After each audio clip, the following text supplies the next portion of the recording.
I wake up, I roll over to my wife and I say,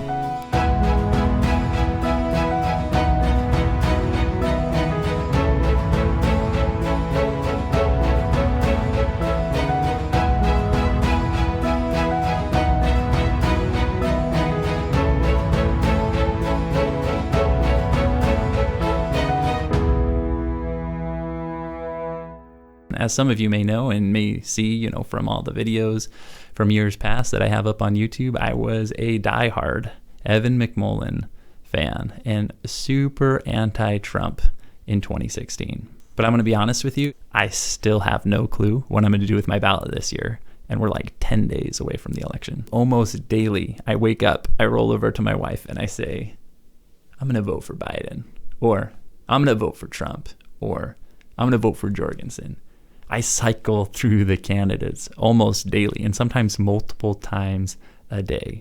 It's nuts. But I don't feel completely lost, and so that's why I wanted to do this video. I wanted to share just a few things that I've decided to be decisive about, and they mean a lot to me. So number one, voting for, campaigning for, donating to a candidate, a campaign, a party, a cause, I don't see that as necessarily being an unqualified endorsement. That doesn't mean you worship the ground that party or that person walks upon. Frankly, there is an awful lot of myopic rhetoric out there where people are saying things like, how could you possibly vote for so-and-so when he or she did X, Y, or Z? Right? It's just oversimplifying things. It's not that simple. You are not stuck between putting people on a pedestal and burning them at the stake. Okay, so that is number one. Number two is this. I can admire people who are not fence sitters like me and who have enthusiastically and civilly shown their support for one of the candidates. I can see beauty in that conviction, and to me, I'm not going to do any one-dimensional branding. I'm not going to say because, Bob, just throwing up a random name here. Bob supports Biden. He wants me to vote for Biden. Bob is first and foremost a neighbor, maybe, a friend, a brother, right? I'm not going to label people as Trump or Biden supporters like that is their identity. That's insane. That is such a small part of who they are. And the same goes the other way for Trump supporters. Terry might be wearing her red Trump hat everywhere. I don't see her as a Trump supporter. She's a colleague, coworker, peer, whatever, employee, employer, friend. So many things in my mind before she is a Trump supporter. Okay, that's enough on that. Number three, America is bigger than any party. Political parties are born and die. Just ask the Whigs, nullifiers, anti-Masonics.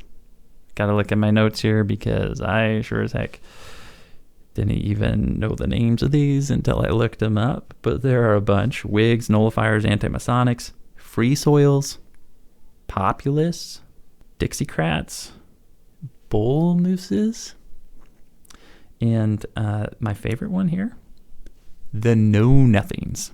Yes, that was the party's official name. So parties come and parties go. Number four, the genius of the Constitution is checks and balances. But checks and balances are weakened if any party gets too much power. I frankly don't think anyone should want all red or all blue or vote straight down a ticket down a party line. That doesn't make sense to me. There is some safety in the political party tension. We need equilibrium, not imbalance. For me, that means red and blue, and I even think some other colors would help too. Now, number five, America is bigger than Trump. It is bigger than Biden. Presidents come, presidents go, and only some of them are more than rarely remembered. Just ask. Well, let me look at this list again because they're not on the top of my mind. I rarely think about these guys. I maybe have heard their names before, maybe you have too. But Arthur, Buchanan, Van Buren, Fillmore, Harding, Harrison, Hayes, McKinley, and Tyler, I mean, those are just a few. Now, I'm not trying to say presidents aren't important, and certainly the presidents we have right now are important. The one we have right now is the most important because he's impacting our lives in the most way, and the next president will be the most important once elected. But for me, it is inaccurate to simply say Trump's America, or if elected, Biden's America. It is our America, and to the extent there is beauty, prosperity, and power in America, that flows from the collective goodness of all people in America, not just the president. And it's also, I believe, because of the grace of God. So whatever happens this presidential election, I really hope and pray that we find healing, especially when it comes to the relationships that are close to us that may have been frayed a little or even a lot as we've bumped and maybe bashed each other over this election. I hope we can learn to disagree about some things without ignoring, completely forgetting the many other countless things we already agree upon. May we debate and advocate even vigorously without losing just one little bit of love. May we correct mistakes. We've all made them. America has made them.